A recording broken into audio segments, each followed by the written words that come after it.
friends, welcome back to my YouTube channel for another episode here with Ulrich.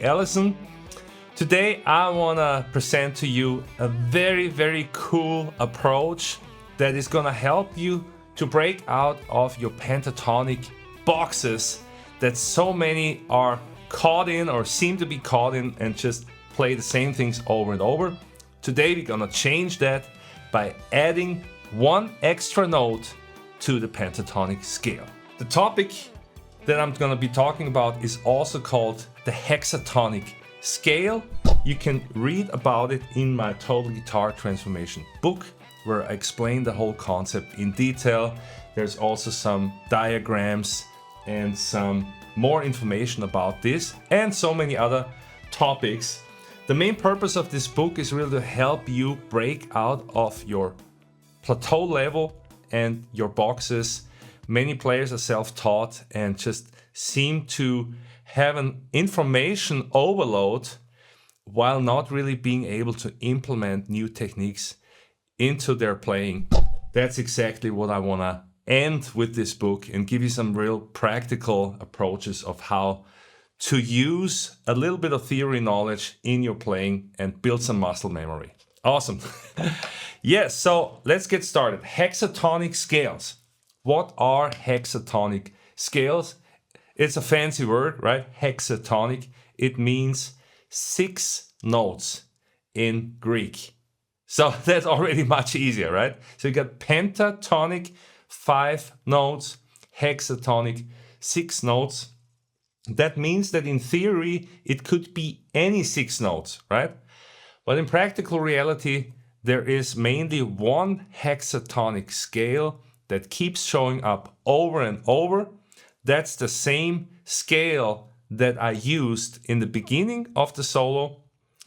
And I'm talking about the pentatonic plus the added 9th note. So in our beginning backing track here, we're in E minor. So that would be an extra F sharp note. Let's see what that sounds like. So basically we have here our E minor pentatonic, and then we're adding the 9th. Here again.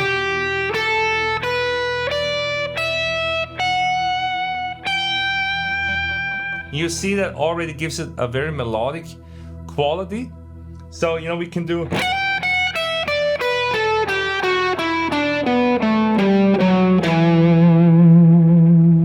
And that's already a great start for you to just visualize that new note and get used to it. I would also recommend that you do the same thing on one string. When you do it on one string though, I will already encourage you to start playing with the phrasing and doing different things that are just sounding good, yeah? Because what we really want is we don't want to learn a new scale. We want to find new phrases and new melodies that you can use in your solos. Don't you agree? All right, so let's do this.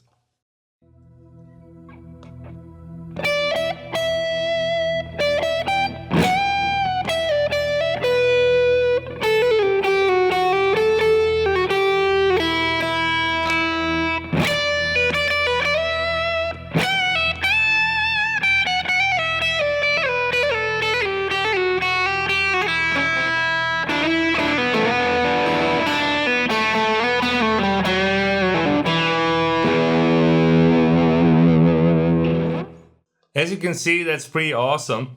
You can already play very musically, even just going on one string.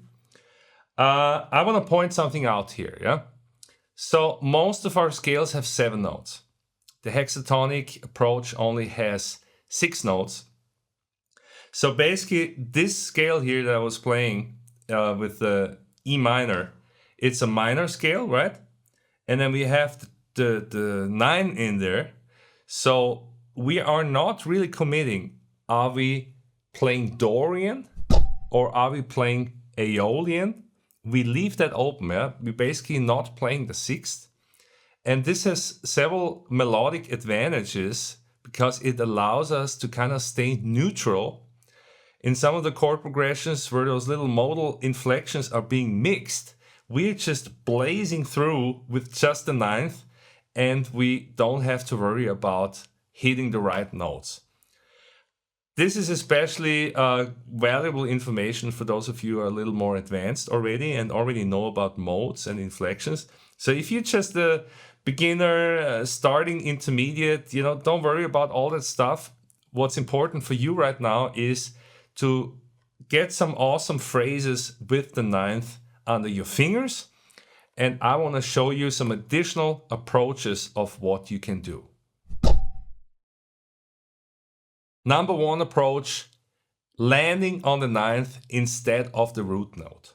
So we're just replacing the root note pretty much. Let's see what that can sound like.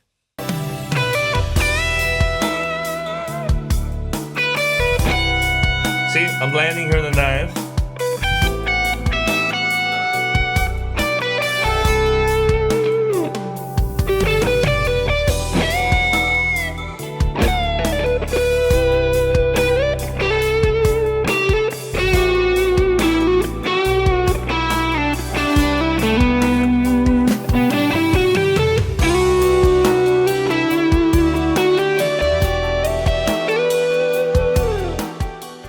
As you can probably already tell, there are countless melodic possibilities by doing this. It's also good because landing on the root note kind of can get a little bit stale anyhow, yeah? So now we have an extra melodic note that is not dissonant, but it adds like this pleasant flavor to our lines, yeah? So try to land on the ninth and just see what happens with that. All right, approach number two. We're gonna think of a B minor upper structure, B minor triad. What do I mean by that? So instead of playing this, we're gonna play B minor, again B minor. We're gonna use that fragment to mix in with the pentatonic. And the advantage is that this B minor sounds very melodic because triads sound very melodic, right? So let's try this and listen carefully for when that B minor mini fragment comes in. I'm gonna play this with some slower subdivisions like eighth notes, and then I'm gonna attempt to also play some faster ones. See if you can hear them.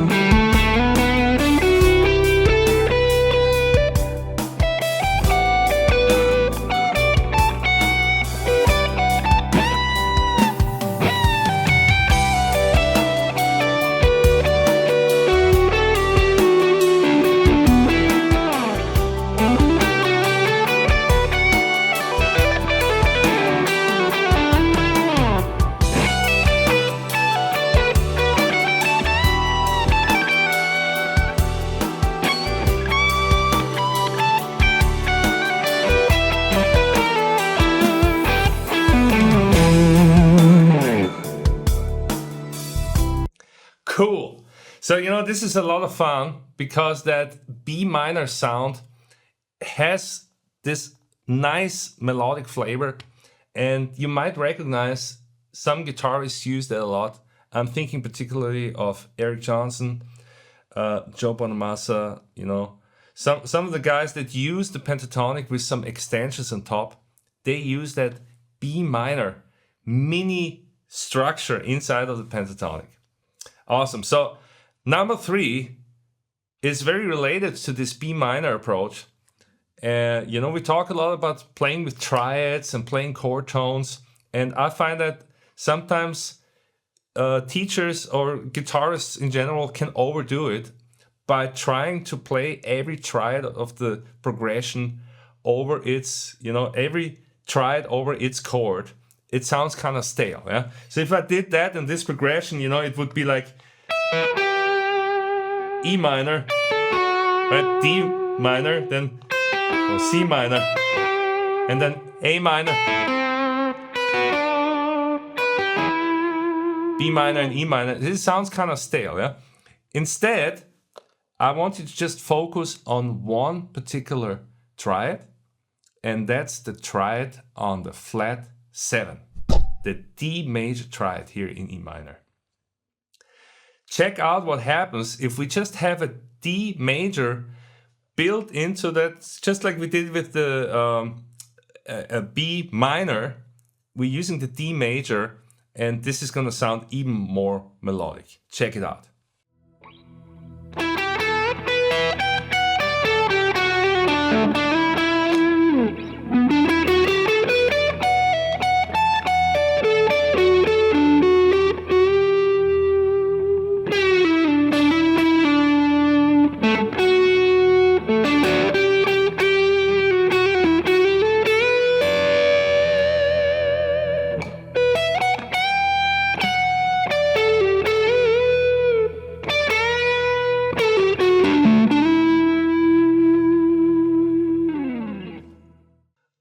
Can you hear the great potential of this approach?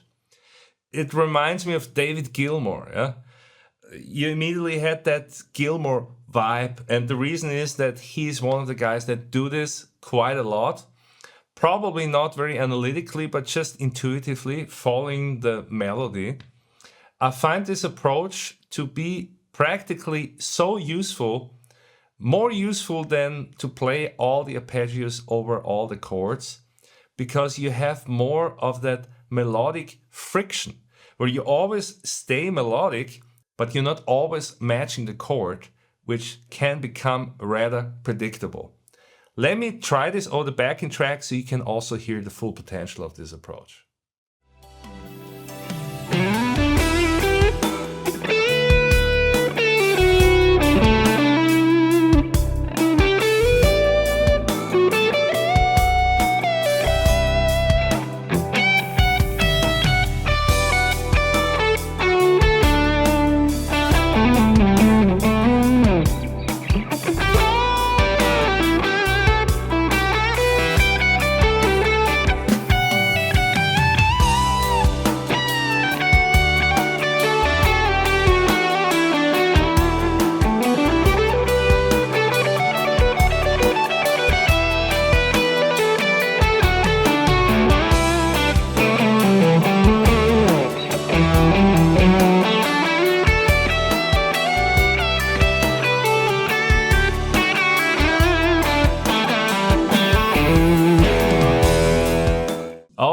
Oh yeah, I'm really digging this, and I hope you were able to hear these D major fragments that I had in my lines here.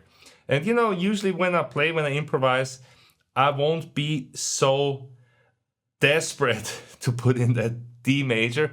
I just did it that way now to really show you, make it obvious for you to hear it.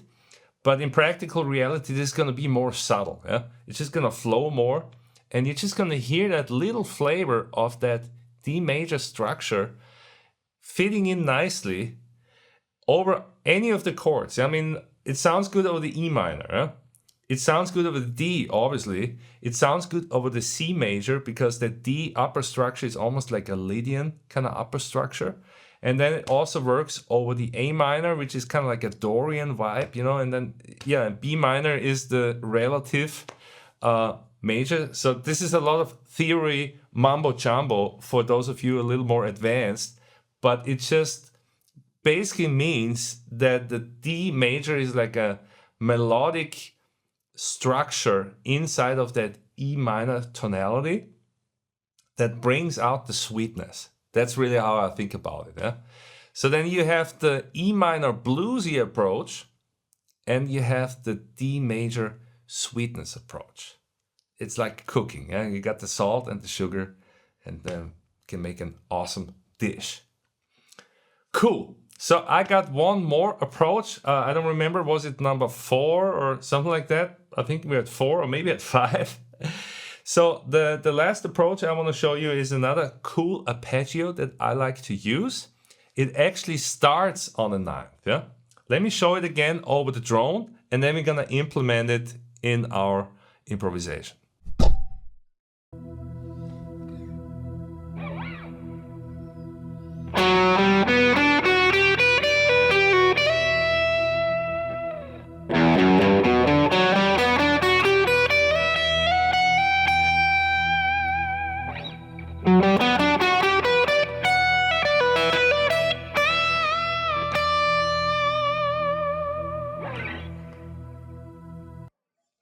So technically speaking, this is a G major 7 arpeggio. The notes are F sharp, G, B, and D.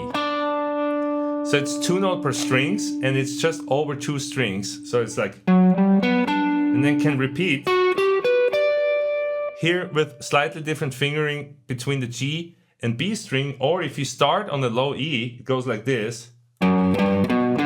And same fingering again, same fingering again.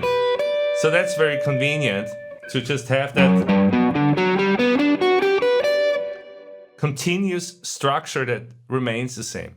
So this is great both for little fragments as well as for longer lines. And then you mix it with the pentatonic rounds, and so you have another structure that is nothing like a scale, but it's just an awesome melodic structure.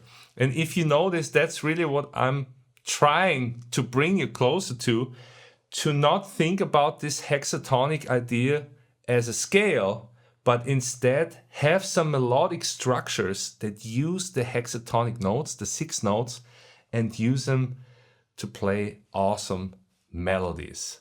Let me go ahead now and play a version where I mixed together all the elements that we had here today, including this G major arpeggio here and all the other awesome approaches. Are you ready? Let's do it.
I could just go on and on and on, but really what I want you to do is try this on your own and use these approaches to get familiar with the hexatonic sound. If you want to read more about it and see some of the diagrams and get more context, I highly recommend you get this book. It not only has the hexatonic approach, it has, like, I would say hundreds, maybe at least dozens of approaches that will help you to break out of your plateau level and play with more freedom and more intention all over the fretboard. Awesome. Thank you so much for checking out this lesson. If you liked it, please leave a comment, subscribe to my channel, and keep rocking.